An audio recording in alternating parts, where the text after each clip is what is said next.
Hello Raven family, thank you so much for checking in on this video and thank you in advance for your support and hard work with this drill. I know your time is precious and taking time out of the classroom is tough, but this is very important and I really am appreciative of your guys' work on this drill.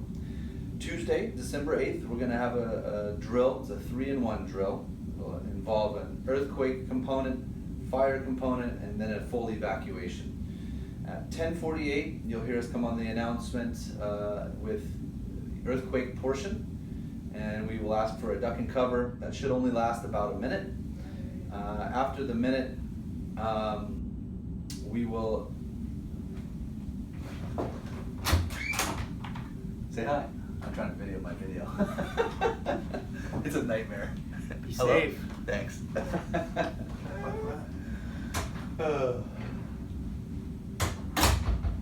That's awesome. Boss man. Anyways, so we will do the earthquake portion. We will move from that into the fire lines. Remember, when we get outside into our fire lines, it's important to realize that we're just trying to clear the buildings. We're not trying to move all the way to the evacuation site. The reason for that is if there is a fire in the route to the evacuation site, we want to reroute everyone to a safe journey down there and make sure everyone gets there in one piece. When you evacuate, you're going to want to have your red folder. This is the red folder. Inside the red folder, you want to have a couple of things. The student accountability sheets that you will use down at the evacuation site.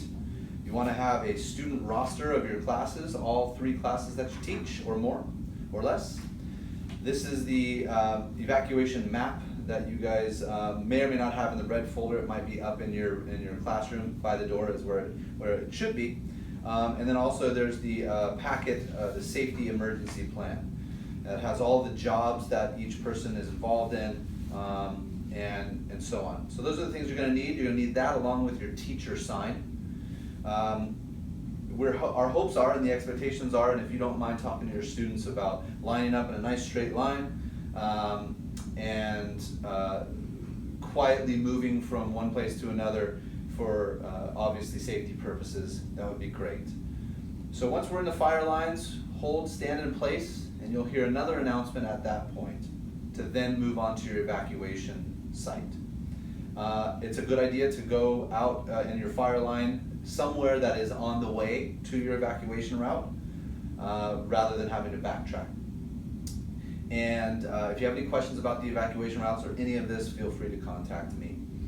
Once we get down to the evacuation site, there will be ASB members that will be standing up with signs that are going to give us an indication as to where we need to sit our classes down.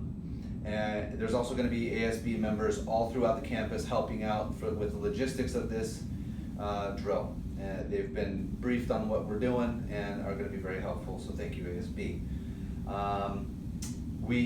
Once we get down there, the routine will be have them seated, the students, and then go ahead and take roll, make sure all the students are there using the student accountability sheet. Once you have that student accountability sheet filled out, or I think it's called the emergency attendance form, give it to the kid in the front of the line, have that student holding that up, and a runner will be coming by to collect that. Once you've done that, if you are on an emergency team listed in that emergency document, please head towards the bleachers, and we'll have all of our different teams setting up there. If you do not have an emergency team, please help supervise all of the classes around you, in which maybe one of those classes has a teacher who has left for the emergency teams.